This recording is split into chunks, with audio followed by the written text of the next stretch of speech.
Welcome, people in robotics. If your name is on the board, then can you please jump up, grab a marker, and in very neat handwriting, showing the original problem, and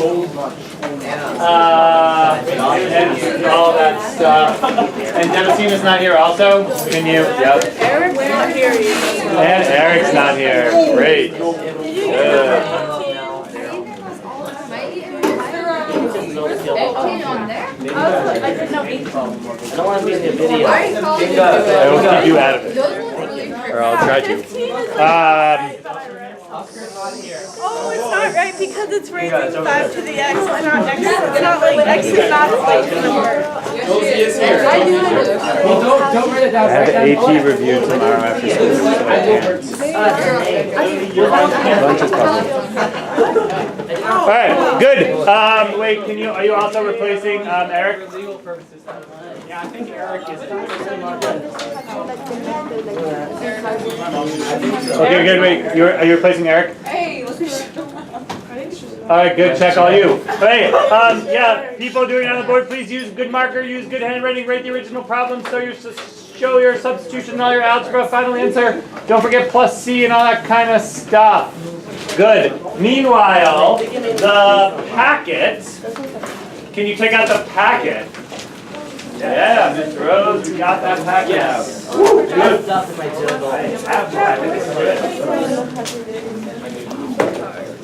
Okay, I don't remember, we did this the day before spring break, is that correct?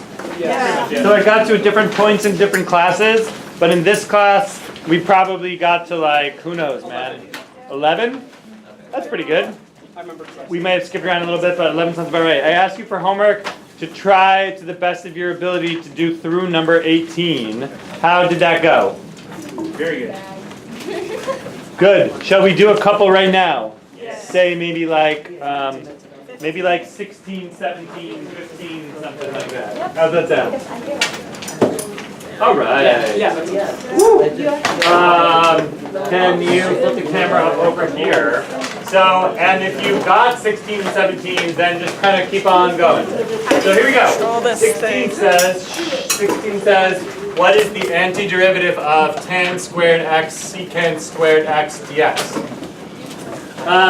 This is an antidifferentiation problem in which the chain rule has been applied. And so, your job is to figure out, does it look like some chain rule happened here? And if so, like, figure out what happened. Does it look like some chain rule happened here? Yes. Yes, it does, because secant squared is well known as the derivative of tan. And so, you should see the secant squared as like the back and side of like a tan, yeah? Thus, we, for purposes of making it easy on ourselves, perform a variable substitution, where we let u be tan, and then du dx is secant squared. And thus du is secant squared x dx. Woo! Good. Wait. Good. Wait. Good. So, this was whoever did 34. Whoever did 35, that is invisible. Just really invisible. Wait, that light brown marker as well as the pink is like, it is just totally invisible. David, I mean, I know it was checked, but like also David. There are many markers available in many places. You can always get more from the Max. You know where new fresh markers are if he needs one? Yeah, I'm sorry. it's just no one can read it. Take your time. All right, back up here. Woo! So therefore, I now convert this problem into something just u's. Tan squared becomes then u squared, and then this is du. Are you cool? This is like about as easy as it gets of one of these kind of problems like this. Yeah? Just to get us back in the game because it's been like a week. Okay, what is the antiderivative of u squared? 1/3. Yeah, it is u cubed over 3. Plus c by the sort of power rule for antidifferentiation, but u is just a variable I made up, so the real answer to this problem is tan cubed x over 3 plus c. All right, good. Say good. Good. Woo! Let's do 17. 17 says, what is the antiderivative of 10 root x over 1 plus x to the 3/2 squared? All right, this one's a little bit more subtle because It's just now just not so obvious that maybe it's still a little bit obvious, but it's not totally obvious what's going on. Latina, can you make sure we're still in frame? What should we do? Does it look like some chain rule happened here, Josh? We can turn that like 1 plus x squared over 2 squared into like that to the -2. Yeah, he says he wants to think of this as like to the -2. Yeah, I'm gonna do that eventually. But I think, well, okay. Do you, wait, what should you be? What's wrong? You need to zoom out. Wait, someone who has like camera skills. Someone Like, that knows how to use a camera. yeah, woo, yeah. Eastern knowledge coming in. Good, yeah, wait, make the cap kid do it. Okay, wait. Good. Make the half kid move.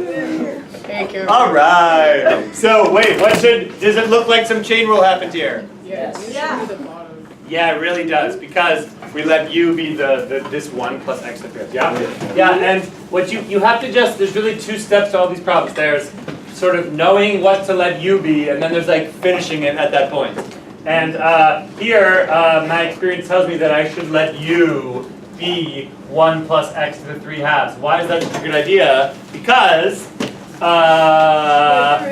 when you take the derivative of this, you get basically like root x, give or take, a constant. And so, yeah, just to finish it off, therefore du dx is 3/2 x to the 1/2, and so du is 3/2 root x dx. And that's like almost what I have up here, right? And so what you might do is, first of all, recognize that that 10 is just like doing nothing but just being in the way. So we can write this. And now, notice that du is 3/2 root x dx. So that means I need a 3/2 in there. So let me just like stick in a 3/2, and then just multiply by 2/3 on the outside. Now that numerator is precisely du, so then this whole thing turns into 20/3 du over u squared. Follow? And now I have succeeded in simplifying this into like an easy problem by changing the variable. Okay, now we'll do the thing that Jeff said a minute ago, which is to write it as u to the -2, which is a good form to have it in because when we apply the antidifferentiation rule, we have sort of a power rule for antidifferentiation, which says go up a power, divide by that number. So go up to -1, divide by -1. And so this becomes, upon antidifferentiating, just like negative u to the -1 plus c. And so my final answer is like -20 over 3 times u, which is 1 plus x to the 3/2, plus c. And I don't know, every now and then when you feel like it, just like do the differentiation just to confirm to yourself that it's like all working out. And you'll see the sort of chain rule happening that's all canceling out perfectly. And that's all this whole method of u substitution, all that does is it like takes care of the chain rule for you in advance so it all works out. Cool? How are we doing? Woo! Let's spend like 5 minutes only going over these textbook problems that you guys all did, and let's see if they all worked out. So, Bumjin has this problem. He says let u be x to the 4th plus 3. Boom, boom, boom, boom, it all works out. We win. Cool? Can I skip the details? All right. 19. David has x. Is this what's that number? Is that a 2? The exponent? 1 minus x squared, right? Yes. Yeah. Okay. Good. So it's x over 1 minus x squared quantity cubed. So yeah, you let u be 1 minus x squared, and now it all works out because du is now negative 2x, and then negative 2x. Oh, he does it the way where you solve for dx, right? You stick it in. Yeah, it's the same. Woo! And then he ends up with negative 1/2 1 over u cubed, and there it is. And I think we're just like all good. Yeah. I think there's like a squared. Shouldn't that be a squared here? Squared. This is a little bit hard to read, but I think your final answer is 1/4 times 1 over 1 minus x squared squared. Is that the right answer? 35. Squeezed into a little space. We have u being 1 over theta. Yeah, that's a good decision because u is 1 over theta. That's like theta to the negative 1. The derivative of that is like negative 1 over theta squared, which is basically what I have here. And so. Wait, that's not 35. Yeah. Check All this right, out. chat. You did the same problem. Yeah. Good. What was number 35? It was solved the difference. For 4x plus what was it? 4x over root. I had 51 in my mind, I don't know Root 16 minus Check, x did you squared. not do your homework? Like that? Yeah. Okay. How do we do this problem? Well, antidifferentiation gets easier the more like little pieces we break it up into. So first of all, just recognize this as like really like two different problems. Yeah. There's this problem, and then there's like this problem. And one of these is like just doable in like boom, one step. Right. This is just x squared over 2. So we get 4 times x squared over 2. This one, what should we, cool? This one, what should we do? Well, does it look like some chain rule happened here? Yes, because this x is give or take the derivative of 16 minus x squared. And so if we let u be 16 minus x squared, then du dx is negative 2x. And so in fact we have du is negative 2x dx. And so I just wish that there were a negative 2 in there. So I stick in a negative 2 and I undo the damage with a negative 1/2, and thus this whole thing turns into negative 2 du over root u. Cool. Okay, so I have 2x squared minus, but this is like 2 antiderivative u to the negative 1/2. And what is the antiderivative of u to the negative 1/2? Go like up a power to 1/2 and divide by a half. So I think this is all working out, right? Minus 4 root u plus c. Suddenly I'm doubting myself, but I think that's all right. And so, okay, just erasing to make some space. My final answer is 2x squared minus 4 root 16 minus x squared plus c. And then I'm just like double checking that in my head. Yeah, it's all good. Woo, cool. Wait, is it? Yeah. 2x over and then back inside. Yeah, 1/2. Yep. Okay, good. Jeff, this is the problem we just did. So I think that's like all right. Yeah? Yeah. Michio, looks good. You let u be the exponent, negative x cubed, and that's good.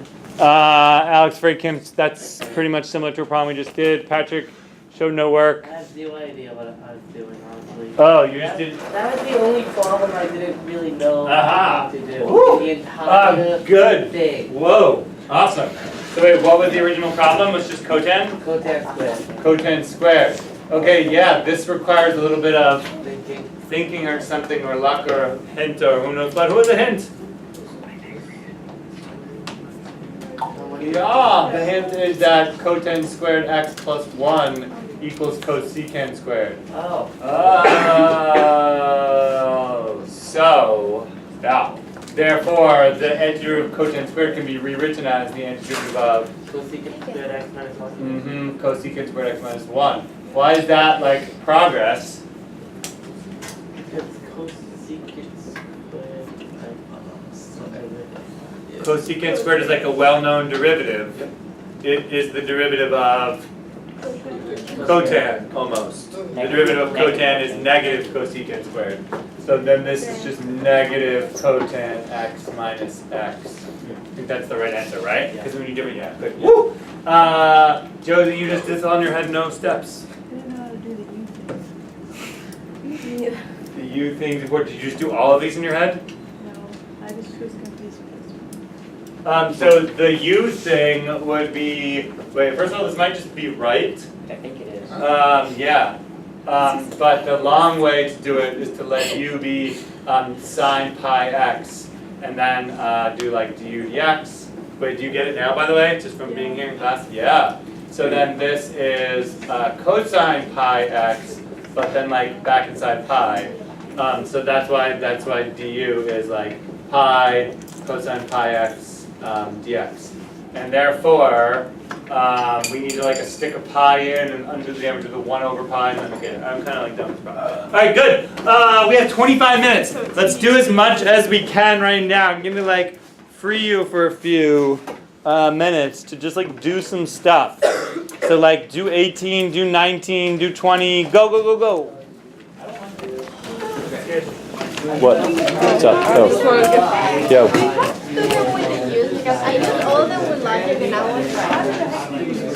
Yeah, you really, I'll say this, I gave period 6 a kind of like a mini lecture about this. 1 out of every like, I don't know, 100 magnet students has the like intellectual brain power. And I said 200, I've decided it's more like 1 in 100. To like just not do any U substitutions and just do all the problems in your head. If you're some kind of like algebra savant, it is possible to just do all of these in your head. But like I really, really don't recommend it because it's just so hard. The whole thing about yes, some of them are easy, but when they get hard, then you're just gonna start getting them all wrong. So I think the whole point of U substitution is that that means you don't have to do the problems in your head. So like even when you can do it in your head, what I'm trying to say is maybe it's worth it to just do the U sub and then like, you know, until you're like an expert. Cool, sound good? Woo. Good. Let's go. Try 19, try 20, etc. Yes. I took your target. Oh, because this is because you like getting to 15. How do you use it? Yeah. First of all, you could potentially just not use U substitution, but also you have the problem slightly wrong. Every rule comes with exceptions. Yeah.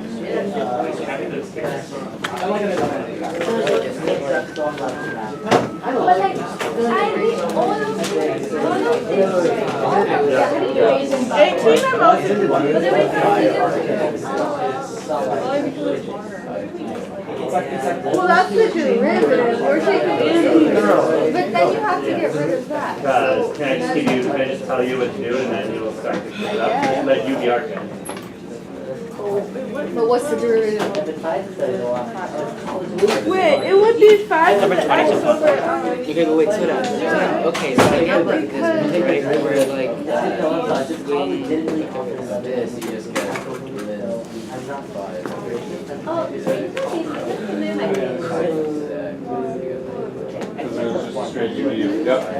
I agree.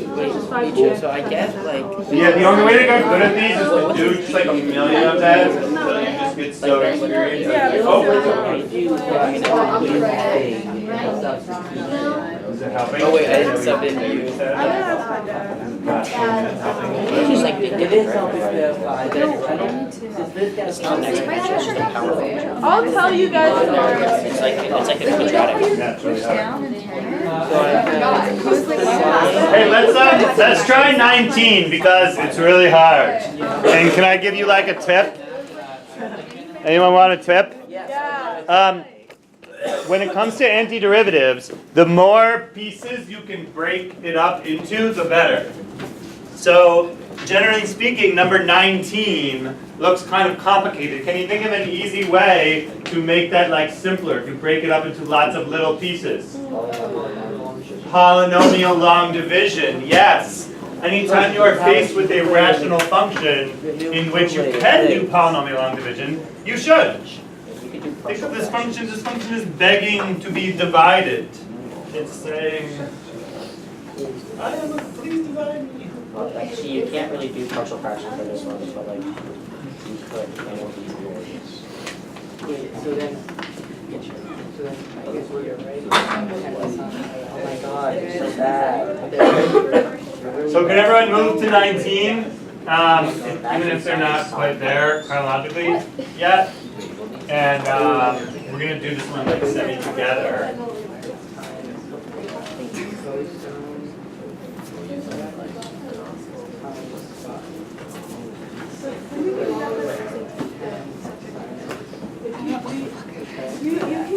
I wonder if that looks. It's a partial fraction.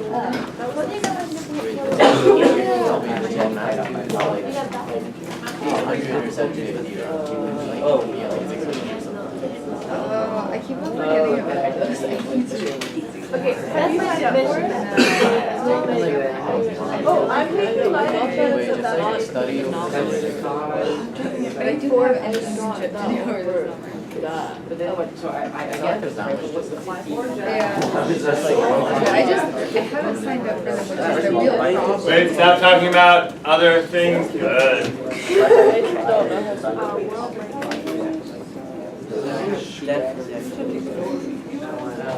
Okay, did you get x plus negative 4x plus 1 over x squared plus 4? That is great. Because now, don't you feel so much better already? Good. That means that you have, now you have the thing broken up into like smaller pieces. This seems much more doable. In fact, what I could obviously do now is like anti-differentiate the two pieces separately, yeah? Woo! So on the one hand, we're going to anti-differentiate just like x. On the other hand, we're going to differentiate the rest. Okay, moving ahead to the rest, does it look like some chain rule happened here? Yeah. Really? Sort of is a good answer, I think. What do you wish is very close to being something that you want? What would be really nice? Oh, just take out a 2 from the top and I'll I don't understand that sentence. Good. Sam Shulman says, man, it would be really great if that plus 1 wasn't there. Why is that? Why would that be really good if the plus 1 wasn't there? Because that should be like easily use the substitution get Yes, because what you kind of want to do is let u be x squared plus 4, yeah? Yeah. But if u is x squared plus 4, then the derivative would be like 2x. Yeah. So if that numerator were just x but no constant, that would be really good, right? Yeah. Well, by the power of splitting up fractions into 2 fractions, we can make those dreams come true. In other words, I now propose writing this as minus cha. Hope I'm not skipping too much.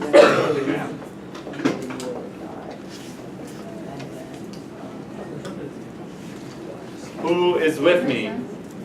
I simply, not only did I do the polynomial long division, but I also split up the numerator of my remainder into 2 pieces. And now I'm gonna just like solve each of these pieces like independently and I split up the numerator. Are we cool?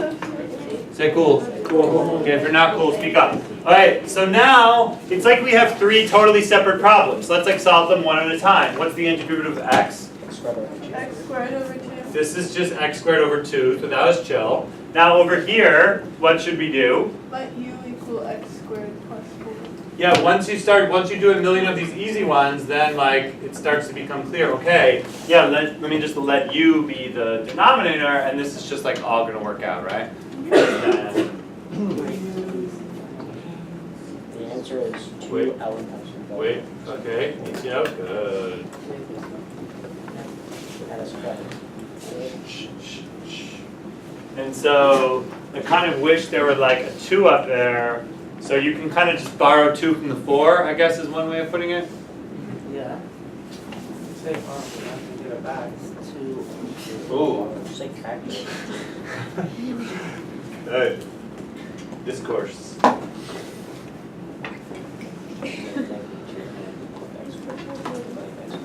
Okay. Are we good?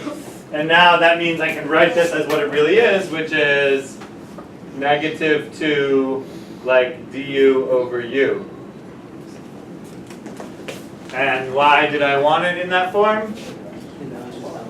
Because now it's just ln absolute value u. And I think actually that the absolute value is like unnecessary because x squared plus 4 is always positive. Yeah. All right, how are we doing? Good. Okay, so this is negative 2 ln absolute value u. And this finally turns into negative 2 ln x squared plus 4. Okay. So I'm like 2/3 done with this problem, but I still have some work to do over here because it's not at all clear how to proceed with this 1 over x squared plus 4. Anyone have any ideas? Not Michio. Sorry, Michio. It's so good. It's really ripe. Shh. Good. Keep your ripe ideas to yourself for the moment. Okay, what does that kind of look like if you really squint? This second through. What? Yeah, don't you? What do you wish? What do you wish this 4 was? A 1. A 1, because if it was a 1, it would be arctan. Oh man, wouldn't that be great? Okay, well if you want it to be a 1, you just make it a 1, man, by factoring a 4 out of the denominator. Whoa. Then you have your x-rays. Watch this. So then, no, it's only slightly whack, not really at all whack, because this is x squared over 4 plus 1. Who's with me? And now, take it one step ahead. Substitute. Why is x squared over 4 like a shell? Because someone can x over 2 squared. Yes. Look, this is really just 1/4 dx over. This is now just like x over 2 squared plus 1. Aha! So my wildest dreams of it being variable squared plus 1 have in fact happened, yeah?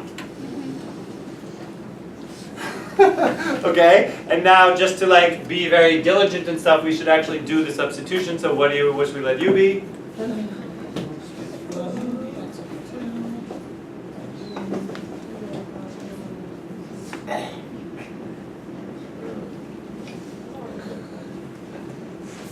Nod gently if you're cool, cry on demand if you're not cool.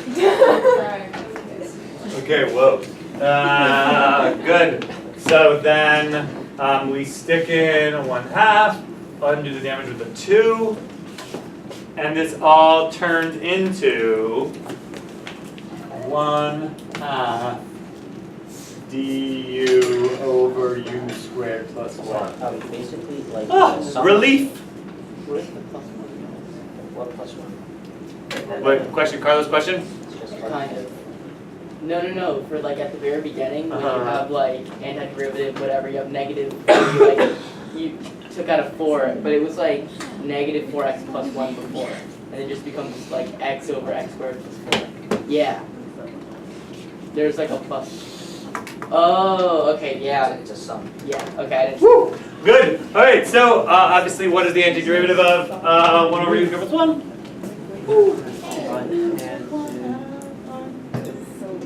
So believe it or not, the final answer to this problem is plus 1/2 arctan x over 2 plus c. Woo! All right. Can you handle it? Good. Woo! Take a moment to collect your thoughts and then flip to the next page to number 20.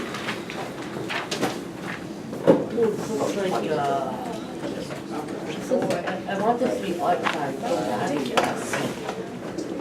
don't do. Yes.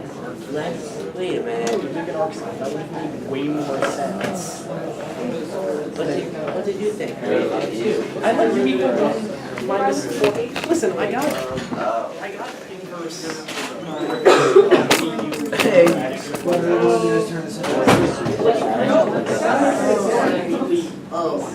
She didn't get those. She's the paper. Yup. Is it you to like do it?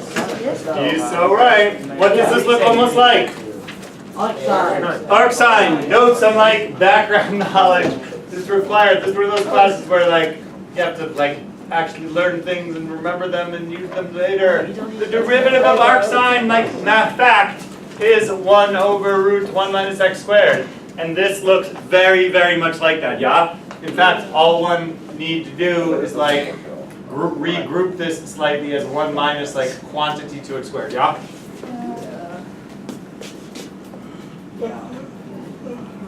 Finish it off? What? Oh, you just do it in your head? This is one where you could just almost be forgiven for like just doing it in your head, but I do it out to the bitter end every time. Undo the damage.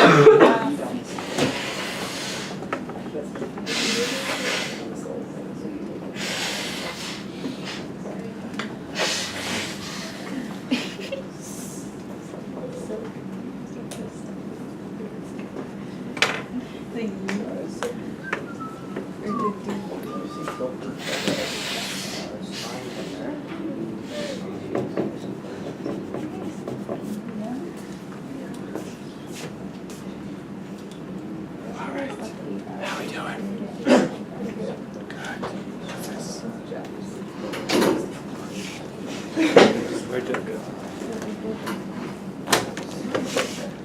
All right, let's do 23. This one's pretty hard. Are you ready? Good.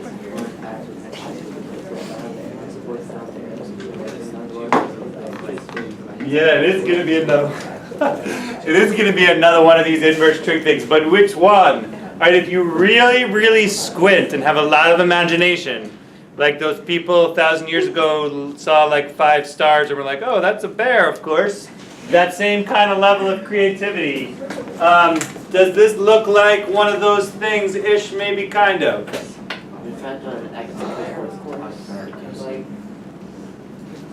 Something like that. Yeah. Notice that like deep down, every quadratic just wants to be x squared, and actually even just is x squared, appropriately like shifted or stretched in some kind of way. In other words, if you really want to understand a quadratic, what should you do to it? Like complete the square. Yeah, if you complete the square for any quadratic, it will like tell you what it really is. And if you complete the square with this quadratic, let's take that 2 out of there, it doesn't need to be there. Then how do we do that? How do we complete the square here? -4. Yeah, so I'll like take out a negative. This becomes x squared minus 4x.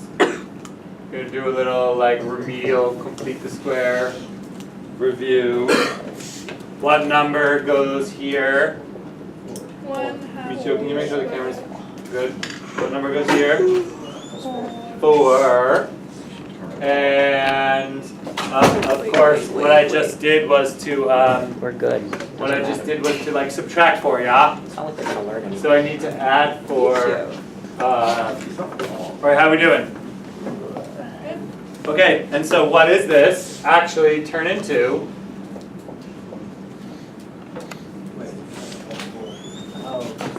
Because like -4 plus 4. And then this is over root. Like 4 minus x minus 2 squared. All right, now does this look kind of like something?